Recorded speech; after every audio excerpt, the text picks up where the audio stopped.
Hi, welcome back to the Trial by Jennifer podcast series. I am your host, Jennifer Butterfield, and today I have with me my friend Kyle Warren, and he is going to talk about cryptocurrencies, NFTs, and the company that is a startup. I'm super excited to have you, Kyle. Thank you so much for coming. Tell us a little bit about yourself.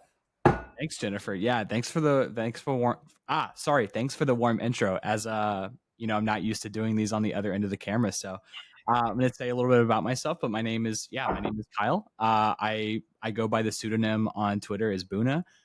There's a lot of history behind that name, and I am the director of media for a Web3 startup, for layman's terms, crypto startup called Shiller. And basically, what that means is that I host and produce two podcasts, as well as like five weekly Twitter Space series, as well as do a little client work on the back end. So I love the industry I'm involved in, and couldn't be more thrilled to come here and talk about it with you.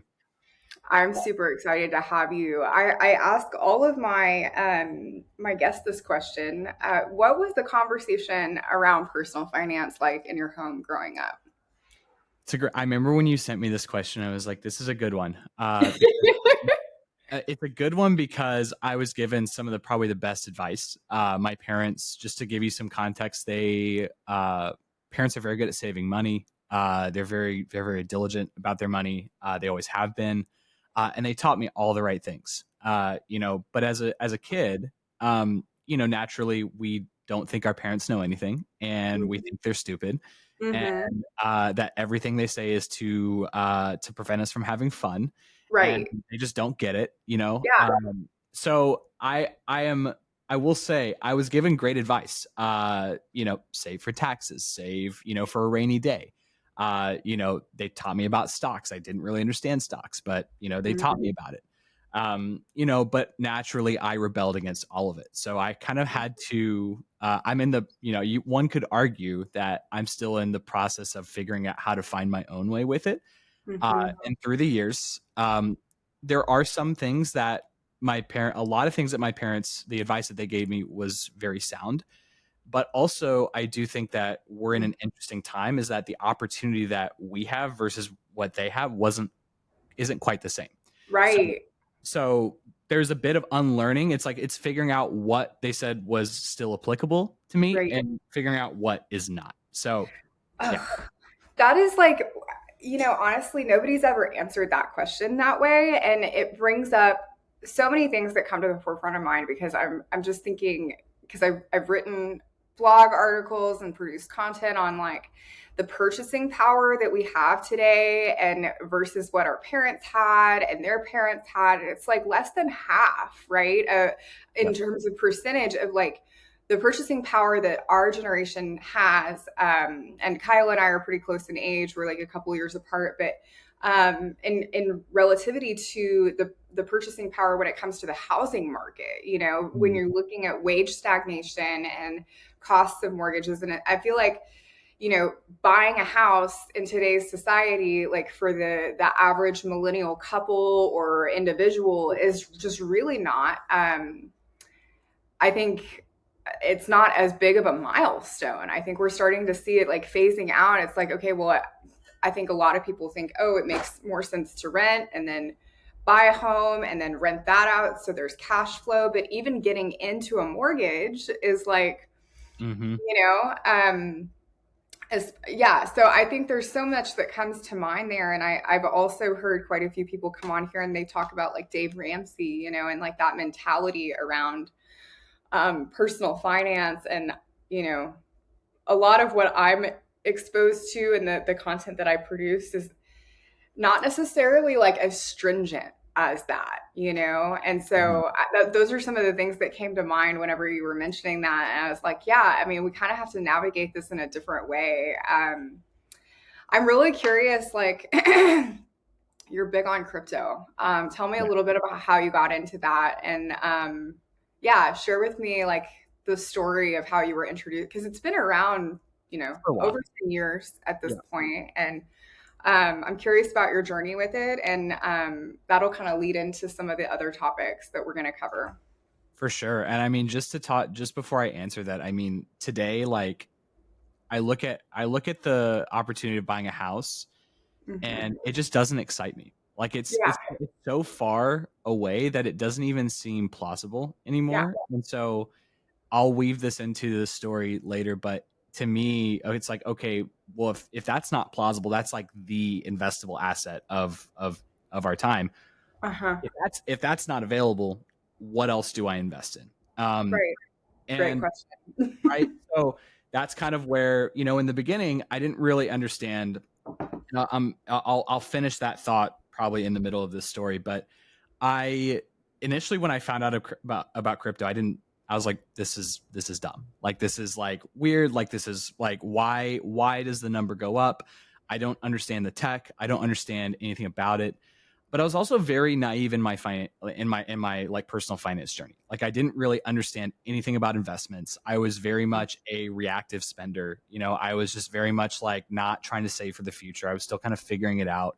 But all I knew was that I saw all of my bosses with charts on their screen not doing their job, talking about number go up. And I'm like, this is dumb. Like, I can't get the help I need as an employee. And like, these guys are just so focused on these tokens going up. Like, it, Uh-huh. it left a sour taste in my mouth. And that was like probably 2015, 2016, 2017, right around Wow. that phase Yeah. where Bitcoin had been around for 5 years plus, but Ethereum and a lot of the other altcoins were starting to kind of come to the purview, and I just didn't get it. So fast forward to 2021 or 2021, I had probably hit the lowest point of my professional career. Yeah. Like that moment. I think we've all had it in some way, shape, or form, where you kind of figure out you learn the tough way that the company is only going to act in the company's best interest and not your best interest. Yes. Constantly, as much as my parents told me that, you just don't believe it until it happens. Right, because you think these people are your friends and that Right. you're irreplaceable and Yeah. like you just mean so much to them. And Right. on a personal level, that may be true, but we're not talking about personal. Yeah. It's like this is a profession. It's like it's pretty cutthroat out there. I mean, I worked in tax law for a couple of years and corporate, and it was like, Yeah. yeah. And I mean, that's very nice people, and that I think that's what makes it all that much more deceptive, right? Is because Totally. here I am, like this 20 something, thinking that like the world is my oyster. And here we're like, trying to find tax strategies to get our clients out of, paying taxes to the IRS. Like, this is not like child's play. So anyway, I didn't mean to get off topic, No, but yeah, I get it. it's okay. No, it's great to hear that, and I can appreciate the back and forth here, because it's so I found 20. I was literally, I won't go into the details of the event, but I basically took a week off of work. Like, I was sick to my stomach. I was not eating. I was just drinking coffee and barely eating any food for like a week straight. It was one of those, like, just when your kind of life just turns upside down. You're like, what's real, what's not? Like, everything that you thought you knew is not true. And what was really interesting was that a few days prior to that event happening, there was a there was a historical NFT sale by the artist named Beeple. He goes by Mike Winkle. I can't remember his last name, but he goes by Beeple, and he had been creating for over 10,000 days, and he's very famous for taking all of those images or all those pieces of art, putting them together in one single image and calling it his everydays. And it was an every day for 10,000 days or something like that, or 5,000 days. And this piece sold at Christie's, an NFT sold at Christie's for $69 million. Wow. Are you kidding? No, I'm not. I'm not. I didn't even know this. Oh my gosh. This was back in 2021, and so naturally, when I heard about this, I'm like, okay, all the normal questions. How, like, why can't you just right click save it? Why did this person pay $69 million for it? Like, Mhm. why was this at Christie's? Like, instead of like having this like really strong personal vendetta against it, like I think a lot of people do, Yeah. um, I was very just those are just like very valid questions. I'm like, Yeah. how did this happen? So I joined what was the app Clubhouse, where they have like a lot of live social audio chats. And they had the someone from a very prominent fund who also is a prominent crypto fund is called A16Z. They had the two buyers of the piece. Their names are Metacoven and Tubador. Those are their pseudonyms. Mm-hmm. And I was just on this space at like 1 a.m, hearing them talking about, self sovereignty and smart contracts and like all these other things. And I'm like, what I didn't know, I couldn't really piece together why I felt the way I did. But what I can say is that, and I understand later, which we can chat about if we want, but the way I equated this was it was the same feeling as when I saw Steve Jobs pull the iPhone out of his pocket for the first time. Oh, And wow. it was like, I don't know what this is, but I feel like this is going to be a really big deal. And I just remember feeling, I'm like, why do I feel like I can't even explain what this is to people? I probably sound like a complete Looney Tune, Right. and I still probably do today. But, all I knew is that it made me feel the same way as when I saw Steve Jobs pull the iPhone out of his pocket. And I remember how big of a deal that was because before the iPhone happened, there was nothing of its kind. There was No. nothing even close. And then 2 years after that, the whole world changed. The App Store, mobile phones, touch screens, the way we essentially like Mm-hmm. interact as human beings essentially changed forever. So Correct. yeah, and I'll stop there because there's so much more to it, but that's kind of like it was one of those moments where it was like, oh, now you can spend your cryptocurrency on something that actually has value. And that was like super novel. Because before that, I was like, okay, what do you spend it on? That was like my Right. biggest question of like, I don't like this because I don't know what I can spend it on. So yeah, I'll stop there. But yeah. Well, it's so interesting that you mentioned that because for me, I'm like, I was substitute teaching at a middle school earlier this week, and I'm talking to this kid, and won't go into too many details, but I'm helping him with a project that's due. He's concerned about his grades or whatever, and he's got to get this project in. And one of the topics of this project is on innovation. And so I could tell he didn't really grasp the idea of innovation. And so I started like kind of throwing things out there because, I think it's a different experience when you're in the classroom, you're supposed to be learning. But when somebody's like sitting down with you that you don't really know that well, talking about things that you've never really thought about before, I asked him, like, have you ever heard of the iPod?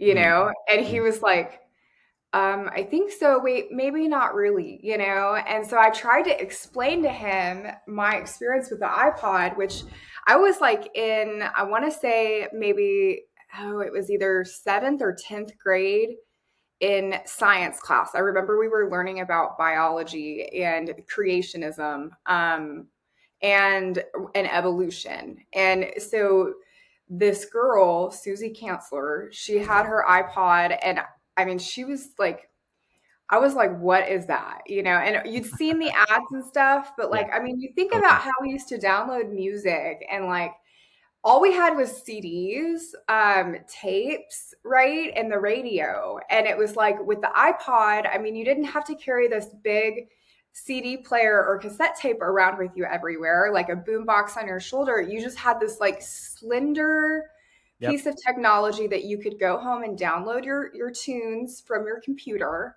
and you could carry it with you anywhere. And I mean, like, I was trying to explain that to him. And then I was like, and then the first model of the iPhone came out and it changed everything. Like before we had like Blackberries and like little On Motorola pilots. phones, flip phones, like, Yep. and like revolutionary. I mean, I was like, and Apple wasn't even that big when I was like in preschool. It was all Microsoft, everything. I mean, there was those big Mac computers. So I mean, just talking about the concept of innovation, that is so cool I mean, I remember that feeling too. I'm sure most people who are listening, who are in our generation or older, can relate to like their awe and amazement when these things started, being visible in sight. It's wild. That's crazy.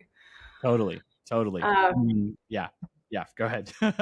I was just gonna say, yeah. So let's like pivot over to Schiller. Like, how did you come to join the company? And can you tell me a little bit about what it is? I've heard you mention, you guys have different names, and so like I'm really curious about this whole world. It's like a brand new world for me, and so I'm learning so much about it through you and some of my other guests. So yeah, please tell me a little bit about what Schiller is and how you joined the company. Totally. Yeah. I mean, there's a lot to go off there, and we can absolutely Mhm. chat about pseudonyms as well. I think it's one of, Yeah. honestly, it's a topic I don't really get to talk much about because Yeah. I had the conversation a couple years ago, but honored that like I get to be the gateway. I do take it very seriously because like in the beginning, like is it something I like, obviously my livelihood is, wrapped up in this, and Hmm. I like it for a lot of different reasons, but kind of how I joined Shiller, it's actually really interesting because we can pick back up right where I left off when I first joined. Yeah. At the time, I was podcasting in esports, and with the whole mission of trying to basically make the industry more accessible to people, because you see, we're going to take a slight pivot, but you see a lot of the vitriol that's hurled at like crypto and like all this other stuff. A lot of that is still hurled at esports, like, and I'm a gamer. I grew up gaming. Like gaming was a bit, it was the first community that I really felt a part of. Like I never really felt like I fit in school. I didn't really like associate with a lot of the crowds. But when, when the internet basically brought online communities, video games were on online communities that allow me to connect with people that I like didn't know existed. I'm like, oh my God. Like I could give two shits about most of the people in my IRL circle, like except for three or four of them. But these people online, I have more in common than anyone else I know personally. Like there's something to that. So video games are a very big part of my life, and they still are as much as they can be. And I started a podcast basically just trying to interview anyone that was involved in the industry to really help show that this isn't just a bunch of basement dwellers. Like this is a real thing.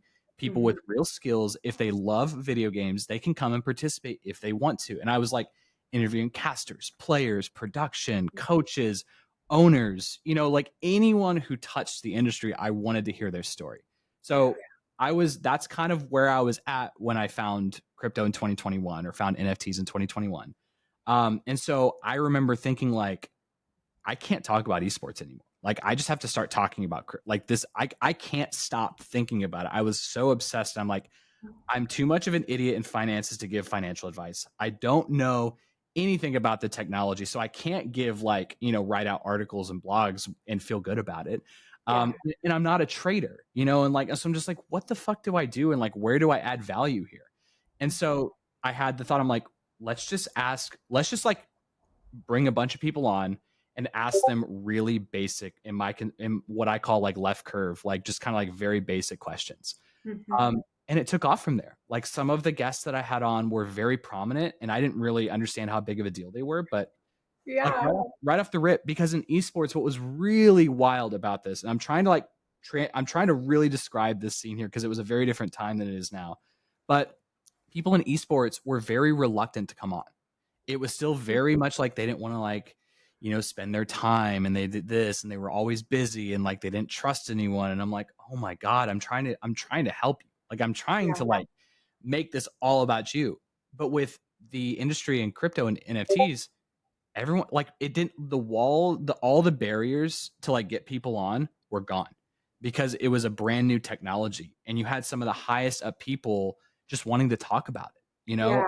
And so within the first 5, 6 guests, they were people that like I still call friends to this day, but like I was a nobody, like an Yeah. absolute nobody. And there was no hesitation when I invited them on. It was just, sure, let's do it. Like, I love what you're doing. So I basically pivoted and did this for I just transformed my esports podcast into a Web3 and art and NFT podcast, Cool. where I did the same thing. Once I found artists, though, I really leaned into artists, because I found that artists were some of the most interesting people in the world that I really didn't know that I was going to have so much fun talking to. And I kind of just accidentally stumbled upon it. It was like, so I did that for about 2.5 years or 2 years. And then there was an artist who is the creative director at Schiller, and he's also just an incredible photographer, Alaskan based, super unique, conceptual photographer, landscape, just a multimedia artist as well, just a brilliant kid. And he like I had him on, and I just shot my shot, and I was like, hey, like just in a business development front, I was like, hey, what would it be like to work for Schiller just part time? I just want to be involved. I love what you guys do. Yeah. I've been following you guys for a long time. He's like, well, we've actually been looking to start up a media organization. And I was like, oh, like, okay. Not what I had planned, but sure. Like, let's have a call. had a call with all the founders. Every single one of them was on the call. And yeah. And 6 months later, I signed a contract. But that was in January. So, but before that, what was really interesting was we were kind of at a standstill because of my basically, like when you have a job, you don't want to leave for less money and you don't want to take the risks. And in this industry, you don't have health benefits, right? Right. I had a lot to give up and I wasn't willing to give that up. And so it wasn't a no, but we were just kind of at a standstill, for a little Yeah.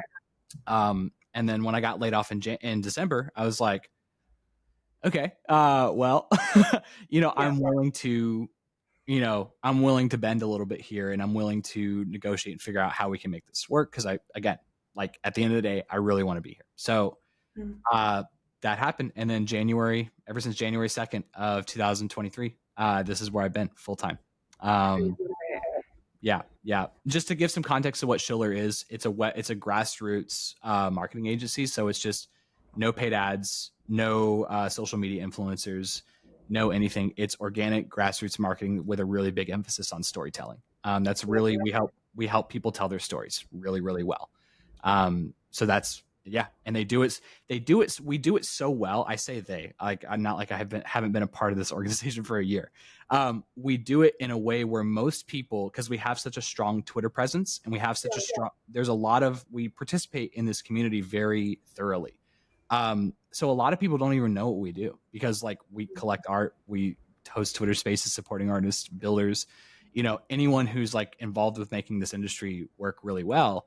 Like that's all people see. But with our client work, we don't sign contracts that we wouldn't support regardless of a financial relationship. Like Yeah. so they're people that we would be in their DMs and under their comments and writing threads and doing that without any financial obligation. So it makes it all the more sweet. So it looks like we're just supporting people Doing life, right? doing life. Yeah, it looks it's so a lot of people like really they're like, yo, what the fuck do you guys do? Like, how do you guys make money? Like, Mhm. so yeah, that's how Yeah. we do it. Well, I think it's great. First of all, there's a couple things, but I think that was something that was suggested to me in the very beginning of a trial by Genifire is, when working with different brands and partnering with different companies or people, like be sure that the people that you're working with are people that you actually know, that they appreciate, the brand names, things like that. And by know, I mean like, have you used their product, right? Are you something that like does this align with the company's values, And so while it's a little bit different, I think it's parallel to this idea of like authenticity. And I think that when that is present, organic growth comes like almost seamlessly, And I think that that's so beautiful that you shot your shot and it ended up working out. And it seems like I didn't know you beforehand, but just in the time that I've gotten to know you, the trajectory that you're on seems like you're living in your purpose, which I think to me is all I could really hope for and my colleagues in the professional world. And I love that there is almost like this behind the scenes that nobody would even really like. There's this question mark of like, well, and I get this too, like how are you making money? And it's like, well, I have clientele that I work with and, behind the scenes, we do like some pretty confidential stuff, but they're all people that I interact with, on a day-to-day basis. And so I love that. I love that that's the business model. I love that, the strategy has been very congruent with nothing that would be out of the ordinary for external support and connections and relationships with people in that industry. I think that's fantastic. Thank you. Yeah. Yeah, you're welcome. I'm super happy that you're with a company that you love, and I'm curious. You mentioned NFT, and I know this is like one of the topics of this episode. And you and I have sat down for lunch, and I didn't know what it was then, and I'm sure I'm going to hear a lot of new information, even though it may be the second or third time I'm hearing it. But what can you describe exactly what an NFT is, and tell the audience a little bit about what the heck those are? Totally. I'm going to try to I'm going to explain it as simply as I can and zoom out as much as I can, because I think the added context is, so we're going to start with so non-fungible token. That's really what it stands for. Like, so what does non-fungible mean? We all know what token is a very like, we can wrap our heads around what a token is, whether it's physical, whether it's digital, it's a token. Like even API keys have tokens, but what does non-fungible mean and what is fungible? It probably helps to understand what fungible means. And it's it's obviously a financial term, but a fungible like fungibility means like a dollar. So it's like you have a dollar. Like if I give this dollar to you, it's still a dollar. There's nothing unique about it. There's nothing special about it. It holds the value. It's the value that we agree on. But it is a fungible asset. Like I can give you a dollar and you can give me one back, and they are still like there's no actual difference between those. Fungible is also like a book. Like you look at a book is very fungible. It's a bunch of copies of the same material over and over and over. Okay. Now, the best example of what does non-fungible mean, it means that it is a unique item that is not duplicated at all. It is its own thing. And so to help while we're on the book thing, there's usually, like say there's like 200 collector's edition books, like out of that. You could argue that those are fungible within themselves, but say there's a one of one book, with whatever you have. Like there is nothing like it. That is truly non-fungible. Okay, there is not another one made like it. There's not another one built like it. There is a clear difference between that and any of the other books that you bought or that author published. Another example of that is kind of like an artwork. A one of one artwork is non-fungible. Editions of an artwork that are printed, those are fungible, right? So that's really kind of like, so it kind of helps to understand. Hopefully that resonated at least a little bit, but like, yeah, like like a non-fungible asset is like a house deed, right? It's like a snowflake. Yeah, yeah. It's a one of a kind, It's one right? of a kind. There's many like it, but this one is mine, right? It is a true unique asset that cannot be duplicated. And so you look at that with cryptocurrency, you look at like Bitcoin and Ethereum and like all the other like chains and all the other things. Those are fungible tokens. Like the Ethereum in my wallet, if I transfer that to your wallet, it's the same. It can be used the same way. It's Ethereum. Ethereum is Ethereum. A non-fungible token is a token that represents a digital object that can't be duplicated. Like so, and that's really like without just going really far into that's the basics and the essential of like what it is. So that just to kind of be a through line of what our in the previous part of our conversation, that Beeple token, that Beeple everyday 5,000 days NFT that sold for 69 million, that was a token that has an image on it that sold for that much money. And so that token was created from a public wallet address that if another one was created, everyone would see it.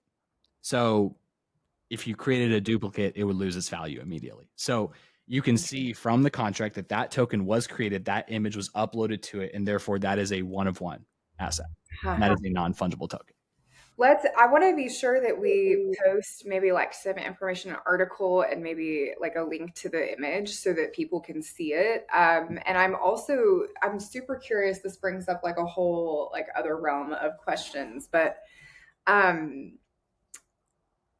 like, okay, so in terms of appreciation for the assets, can you talk a little bit about because I'm sure there's all varying types of investments with the NFTs, and depending on how it was created and how many of them there are, because there can be some that are multiple editions, correct? Totally. Yeah.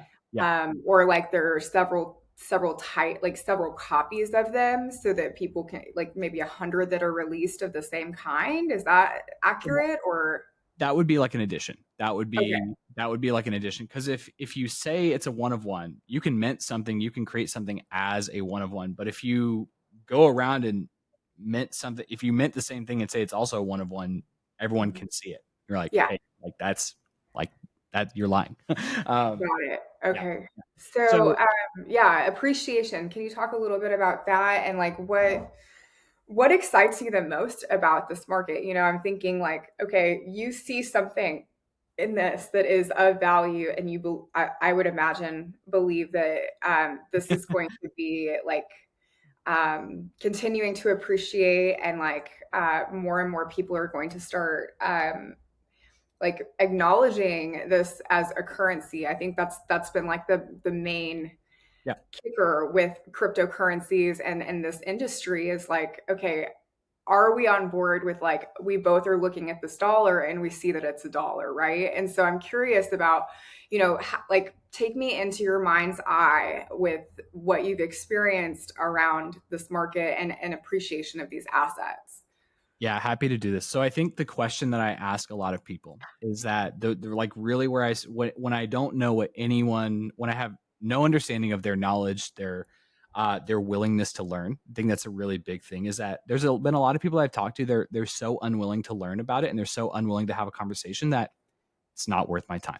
Like so, Yeah. I've over the years I've got a few filler questions where it's like, okay, do you believe as a society that we are going more and more digital?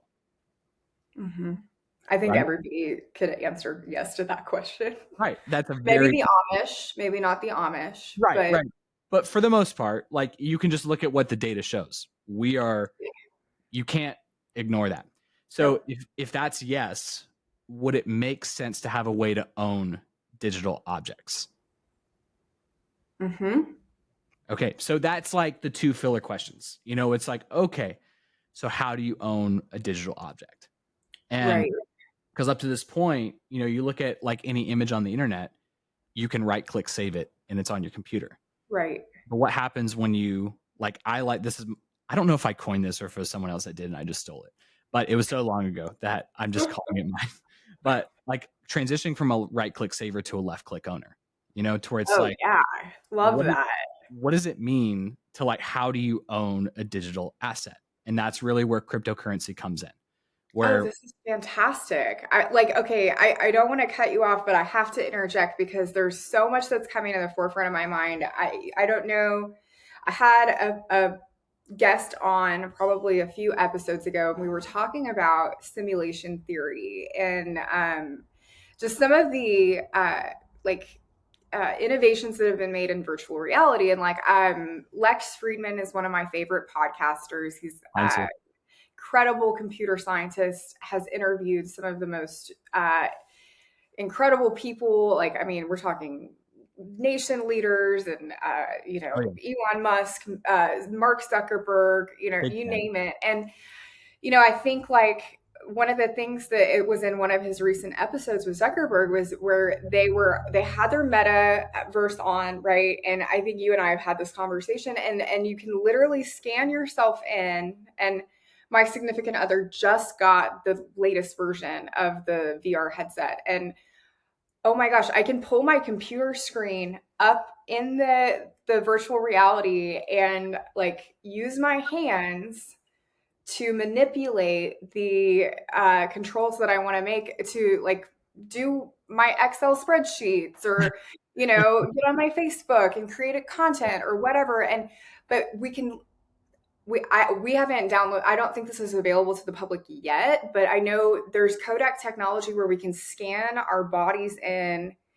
and then project the image of ourselves in the virtual reality. And in this episode, they're like sitting there thousands of miles away, and Lex is like, whoa, it's like, we're right next to each other. And he's like, yeah, I had to move you back because it was actually a little bit uncomfortable, and his spatial awareness is obviously more familiar with it, but like Lex, it's brand new. So I'm just like, um, they talk a little bit about like buying real estate in the metaverse and buying these digital assets. And it's like, well, it brings up a whole, like, it's unexplored space, right? And so here you're telling me, okay, so how do you own a digital asset? Okay, I'm going to pause there. Continue. I didn't mean to cut you off. No, no, you're good. And so I think so there will naturally be a resistance response of like Mhm. there's been people that have answered the first question yes and the second question no. And I'm just Yeah.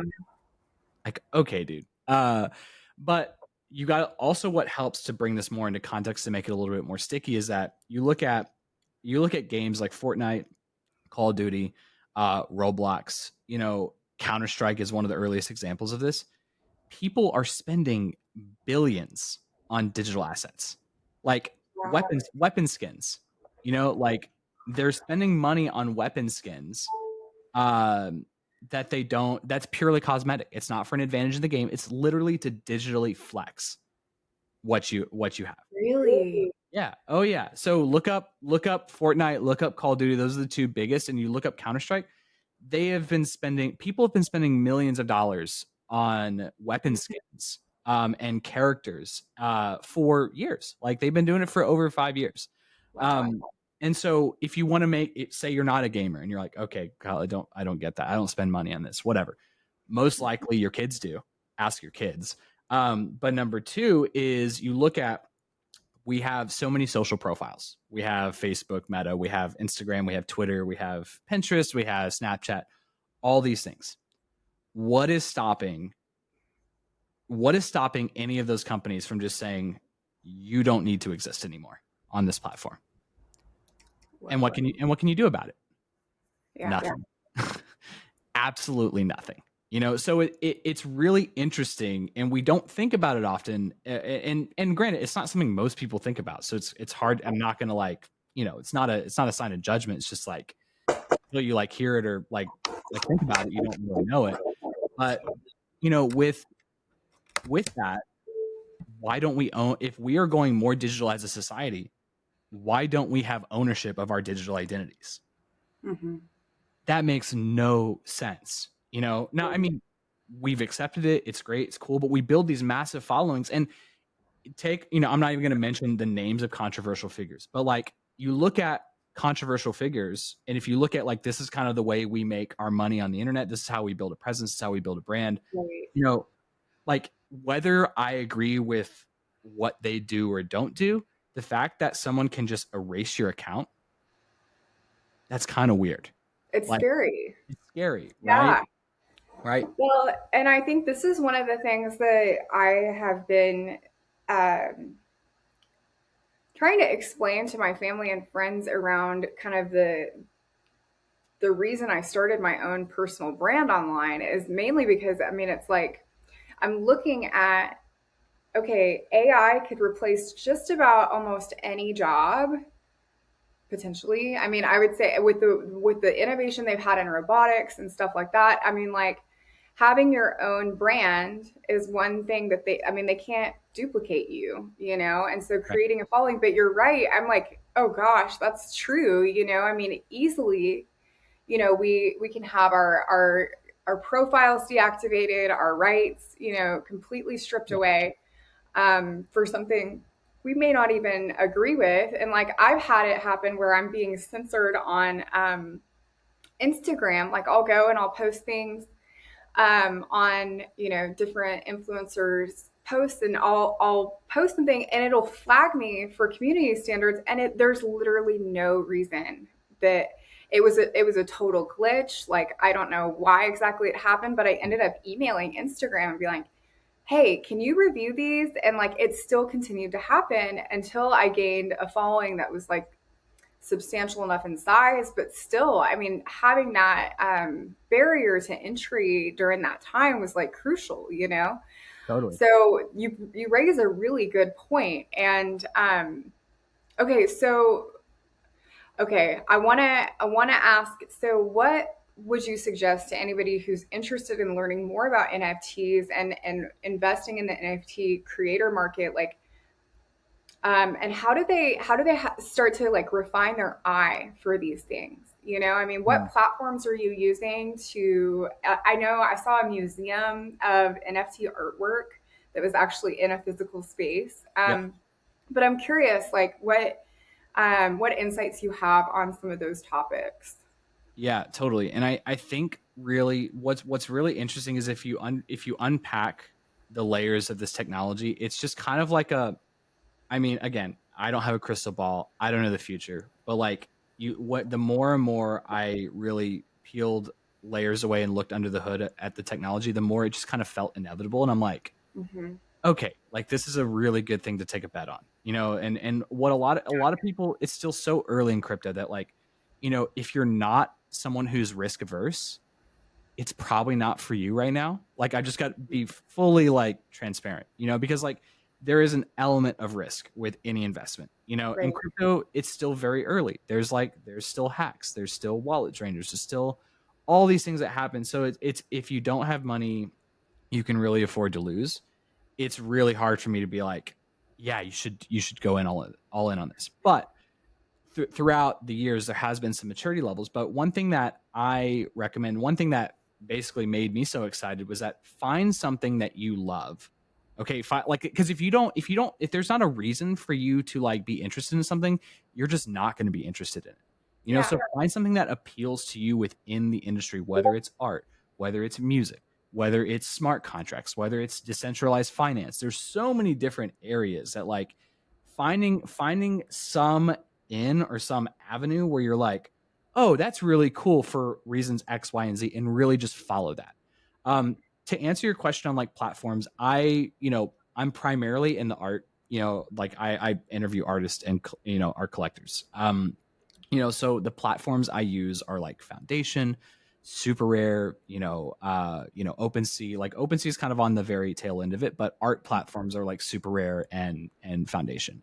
Okay. Um, so that's kind of like where I buy art. But it's actually a great question because most of the art I find is just by following other artists on Twitter or on Instagram. Mm. And I'm like, they'll share art, and I'm like, oh, dope, like that's really cool. And I'll go Yeah. check out their page. I'll go check out their smart, I'll go check out their collections. Yeah. And that's really the coolest part about this is that you know crypto represents decentralization, and that's one of the main pillars of it is that it's a public, immutable, decentralized ledger that no one can erase, no one can go delete anything on it, no one can alter it, right? That's the beauty of it. That's why I'm just going on a little bit of a nerd rabbit hole or a tangent here, but like No, I'm loving it. that's why Bitcoin was invented, was in response to the housing crisis in 2008, Right. Yeah. because our government was just ran amok of the Yeah. financial system, and there was no transparency, and a Yeah. lot of people lost a lot of money, and it was Oh. really hard. you And know then they're bailing out the banks and like, all the yeah, things the whole thing that's is a mess. that was like why crypto was invented in the first place. That's why a blockchain was invented in the first place, to have a public ledger that cannot be duplicated, it cannot be deleted, it cannot be altered. Um, but you can also imagine that, a lot of the old guard money, they're not going to just like roll over and die and be like, yeah, sure, that's great. But that severely impacts the pockets of people that have a lot of money. So that's why you'll constantly see like, oh, crypto's doomed. Oh, crypto's like up. Oh, it's this. Oh, it's that. Because it's like there's people that will naturally try to shut it down. Like it's Mhm. just, that's a whole nother topic of conversation. But Interesting. why does it have value? Simple, like the appreciation. Why do I think it will appreciate? Number one, the answer to the two questions. Do I believe we're going more digital? Does it make more sense to own digital objects? Yes to both of those. But also, it allows artists to really kind of build something separate from the traditional ways of making money. Like Mhm. you'll have artists getting their images stolen all the time. They'll get taken advantage of by brands. Like it's Right. really hard to like make a living as an artist. This isn't the all end all be all, and this is every problem has gone away and this solves world peace and world hunger. But like what this represents is another outlet to build something of their own that they own. All of the Mhm. contracts are theirs. All of the tokens are theirs. They get to build a community around their art, which has not really been something that's been able to be done before. Like they get to have a Yeah. collector base, a community base. Like they get to like really they get to use these tokens to create experiences that you just can't do with Instagram. You just can't do with Twitter. Like you just can't do it. And so it represents an option. And if I'm gonna like end this rant with anything, is that I'm not of the belief that crypto will replace the dollar, but what I do know is that it represents an option. And kind of going back to the through line of our initial part of the conversation, Right. our spending power as this generation is about half. So Yeah. but up until this point, that was the only option that anyone ever had, Right. was to play by the system, was to play by these rules. And not to say that those rules are going to go away, or not to say that those systems are going to like go away, but this represents another option for Right. people to like play in, and people to make a living, people to make generational wealth, people to like just to be able to participate in a brand new way and to understand financial tools that are normally guarded to like, oh, if you don't have $100,000, you can't play here. Right. Right. Like, that's not fucking fair. Yeah. Right. You know, like, but I can go on and on this, but this, at the end of the day, whether it's NFTs representing an option for artists, an option for collectibles, crypto represents an option for new financial tools. Yeah. Well, one of the things that comes to mind where, you're considering the opposition's position, right? And saying, oh, well, um, I I can't, there are some restaurants that I go to that don't even accept cash anymore. Like we have been working with a digital currency. Like, I mean, when it comes to, okay, I open an app on my phone to check my balance, and I have everything direct deposited, whenever I get paid. So it's like, or I get Venmoed, or, it's through a digital portal, and so even the United States currency, right? We're on a fiat currency. It's backed by the dollar is backed by the dollar, Exactly. Yeah. and just the belief that a dollar is worth a dollar because it was backed by the gold standard, and it's just I think that it's great that the world has plenty of faith in the U.S. dollar, that every other currency can be you know based on the value of it. But I mean, when we're looking at the reality of things, like I can't think of anybody who, I mean, because when we're looking at our bank account, it's like, okay, I have X many dollars, right, in my account, and X many dollars in my savings account. And it's like, well, okay, I remember when like the 2000 Y2K scare was happening, and everybody thought like at midnight all the computers were going to crash, and there was this huge scare because we'd all been living with debit cards, and like that was revolutionary. And like, but now, I mean, everything is digitally transacted. And so the concept really isn't that foreign, you know? No, it's not. But it is, I think the thing that I've heard you say, and I've heard other people say, is like the decentralization. So it's not controlled by the Fed, it's not controlled by the governments, it's not controlled by any type of regulation. Which I think there have been many positions that have been taken that can actually be detrimental, and I think that those are valid in some ways. And I also think, from what I've heard in response to that opposition, is that there's actually like a digital database for all the blockchain transactions. So you can see whose ownership is whose. And yeah, I mean, there are the aliases, but I think too, it's like you can still track that back to their address of the account. And Yeah. I think if people want to do criminal things, they're going to use cash. I was really hoping you'd say that, because it's still it's like, if anyone's with all the politicians saying that it's used by terrorists and it's used by all these things, that's true. But if any terrorist or any criminal And was, they get caught. That's the thing. why would they use a public database that can't be altered or changed? Like, cash is still the best way to do it. Well, and all of the guns, and I don't want to get political here because I want to stay focused on the topic, but all the machinery and weapons that were confiscated, and these people were arrested. Hamas had quite a bit of illegal weapons that were sold to them via cryptocurrency. They were able to catch the guys. I know. Because it was done that way. And so it's like, actually, maybe we should be encouraging this, because we could probably get quite a bit of the bad guys off the street. I don't know if I buy into the good guy, bad guy thing, but I guess I'm starting to get more and more on board with it the more I learn about it. And I'm all about giving a middle finger to the man any day of the week. Yeah. I mean, but you also got to look at it. You also got, on the same topic though, you look at our country as like they're wanting to create central bank digital currencies. And if like that doesn't scare you, like you need to like wake up, because like that means that there's an elimination of cash. You don't own your money, and the government can literally press a button. And also, if people are saying, well, that hasn't happened, look at what happened. So if you look at what happened in Canada a couple years ago, like the people, anyone that donated money to this, and this was without a central bank digital currency. So there's already friction. But anyone who donated to the truckers that were protesting in Canada over some COVID thing, Mhm. the Canadian government declared an act of war that allowed them to pause and freeze the bank account of anyone who sent money to the truckers to aid them. And if like that doesn't like, I mean, it's That's a little bit alarming, yeah. go look at it. It's like, so if you think that it can't happen, it can already happen with the current system, right? Mhm. Like you look at China's already doing it. They have social credit scores with a central bank digital currency. And if that does not like scare the absolute shit out of you, like, Wow. like I, Yeah, that's it terrifying. does. So Totally.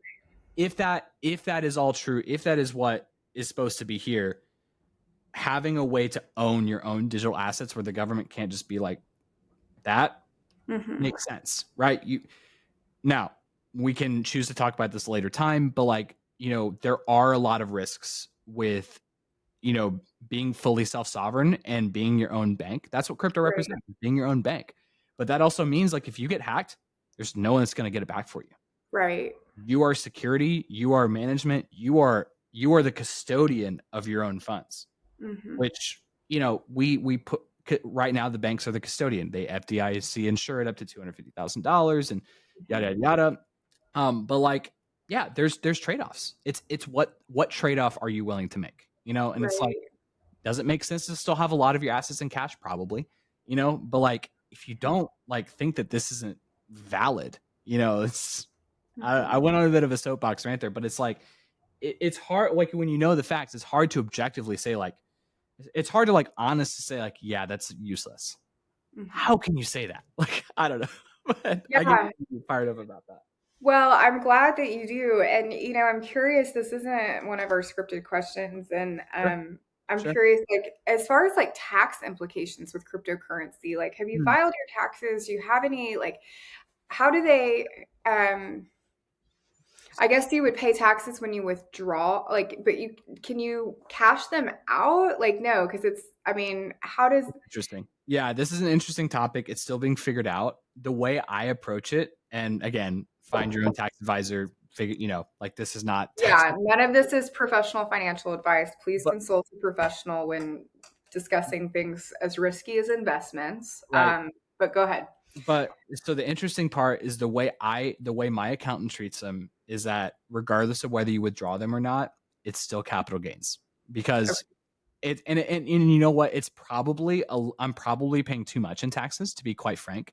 better Um, safe than sorry. but it's better safe than sorry, because what's really interesting, if you want to follow this a bit more closely, Coinbase is kind of leading the charge on this, but the Mhm. SEC is not providing, like they are purposefully not providing clarity. Like, and if you Mhm. look at the blatant misuse of power, I mean, just it's like it's so glaring that it's Wow. like, what the fuck? Like, how are people supposed to do this? Like, we're asking for regulation and you're Right, not giving it to us, and you're just shutting right, people down and making up the rules as they go along. So right. it's like, how do you file your taxes when there's no clear rules? And the SEC clearly is not, like, they literally made a statement yesterday that they're not willing to provide like additional context, and they put it in Mhm. to the Wow, court. Like, again, wow. it is unbelievable. But the This is way I really stirring the pot. it is. So the way I approach it is I treat it all as capital gains. Or that's the way my accountant does it. Again, I probably pay way too much in taxes. But say we get like the day that we get clarity, Yeah. and they come You, after me, I can say, you know hey, what? Uncle Sugar. Here is all, I overdid it by a lot, and I have justification to like say that I don't owe you any a dime of anything else. And Right. that's on altcoins, that's on crypto, that's on NFTs, that's on every digital asset that I Yeah. own. Like, that's on everything. I don't do it for just one. You can have there's apps that actually check wallets, and they can send reports to your tax advisor, and yada yada yada. But Mm. yeah, the short answer is I treat it as capital gain, or my accountant treats it as capital gains. That's at least what Yeah. he advises me, and that's what I follow. So, again, I'm probably Yeah. paying way too much. I'm curious to explore the subject with other people too, because I'm fascinated by it, and I hope that clarity comes and that you end up getting a good payout in back taxes paid Totally. out to you, right? Because I mean, if you're over anyway, I'm not expecting it because I yeah, love the way I look at this though is that like, when you're building something new on a scale that's this big, there's going to be some ambiguity. There's going to be a gray area. There's right. nothing is going to be clear. Like because you look at like, okay, well, is it technically right? Probably not. But what is right and what is wrong if something needs to be disrupted? You know what I There's mean? nothing that has ever existed like this, and so I think that, yeah, I mean, with the rise of America and now cryptocurrency really disrupting the market Mm, and having mm, its own, blue ocean strategy. totally. Okay, so let's talk a little bit. You've got your podcast. You talked a little bit about how that got started. So tell me about a host experience that you'll just never forget. I love this question. I love like when you saw this. I loved when you sent it out. And there's a few that come to mind. And it was probably the second episode that I recorded in NFTs. And there was another one that I'll go into, but for for mainly for personal growth reasons. Number one, the second podcast I did in Web3 was with a guy named Jimmy McNeils. He goes by Jimmy.eth on Twitter. One of the earliest people to NFTs, one of the earliest experimenters, with this technology. When I asked him after the podcast, I was like, why me? I was like, literally, like, I'm like, why did you come on? Like, I'm a fucking nobody, like I like, and it was really, the way he responded to me, I'll never forget. He was like, it's really this simple. He's like, you like NFTs. So do I. So we're going to talk about NFTs. And Yeah. I was like, is it really that simple? Hmm. And the answer was yes. It's really that simple. Wow. Um, the second one was actually there's three of them, but the second one was actually episode 5 of when I was in Web3. I connected with someone on such a deep level who I really only saw their face until last year. Mm. Um, we had a 2-hour conversation before we ever hit record, and then we recorded another 2-hour podcast. Wow. I forgot to hit record. I forgot to hit record. I've done that. Oh my gosh, my third episode, me and Yeah. my buddy, oh my gosh, we came back and did it again, but I am so glad that you had that experience too, Yeah. because I had it and I was just like, oh no, I have to text this person now and tell them, by the way, I forgot to hit record. Yeah, he was like, we basically just picked up right where Right. yeah, it was like just a 4-hour conversation, Awesome. and it was so cool. Like, and that's the beauty of it. I think that was really when I realized that like I Hmm. don't need to see someone's face to know that they're a good person. Like I Hmm. just don't. Like I can look at what they tweet, I can look at their actions on chain, I can look at their art collection, I can look at all these things, and I can make my own assumption about who this person is. Hmm. And we just had so much in common. And then the last one it was January 2022, so nearly 2 years ago. He's now blown up. He not like he was small to begin with, but there's an entrepreneur named Jack Butcher who founded the design company and course called Visualize Value, and I was just obsessed with him for the longest time. And then now he's like become this big superstar in Web3, and he's really Nice. one of the smartest people I think I've ever met in my entire life. And during the Mm. podcast, at the hour and 20-minute mark or the 45-minute mark, he said, "Hey, like, do you mind if I go grab a glass of water to continue this conversation?" And it was one of those moments where it was like he could have just been like, I "Yeah, gotta I go. gotta go." But the Hmm. fact that he wanted to go an additional 45 minutes and he needed water, Yeah. I came, I still have a lot of imposter syndrome as a host. I Yeah. still have, I think we all do, but it's like, that was one of those moments where it was like, oh my God, like It's safe to be here. Yeah. I actually have something here, and maybe I'm not the most brilliant mind in the world, but I am good enough to be exactly where I'm at. And this is exactly where I'm supposed to be. So Hmm. 3 very monumental experiences for a lot of Right. different reasons. Yeah. Yeah, I think we gotta link the episodes too, and Yeah. Wow. Okay. So I want to just end. Where can we find you? Like, what are some? I mean, I'll post the links and your handles and socials and things. But where's the best place to get involved with you as a a podcaster and Shiller as well? And yeah, tell me a little bit about that and give us the plug. Totally. I can give you the plug. Yeah. So I am hopelessly addicted to Twitter. So that's probably where you're going to find me. I post a few things on Instagram on my stories, but I'm mainly on Twitter just because that's where I spend all my time. Okay. So it's I'll link it here as well, or link it to you afterwards. But it's Boona, Boona ETH on Twitter, and then Schiller, it's Schiller XYZ Great. on Twitter. So that's really like, and I can. What's really interesting about Twitter is like what I've done. If you're looking to like, one of the things that's challenging about crypto and Web3 is that you have to vet people, you have to vet who you're hearing information from, and Yeah. it takes time. You know, it takes time. It takes a lot of trust, and you got to like over time, you got to like figure out, can these people be trustworthy? But Yeah. with Twitter, you can create actually lists that you can share with other individuals to say, hey, Wow. like, here's a list of people in art that you should follow. Here's a list of people in the broader crypto ecosystem that Cool. you should follow. Like they objectively share good content. The bias is very minimal, you know, and they try to, you know, obviously we're all here to shill our own bags, but they genuinely want to see the space succeed and help teach people. So Mhm. um yeah, that's the advantage of that, and I can share lists with anyone who wants them of the people that I've put on that. So that's those are the two plugs.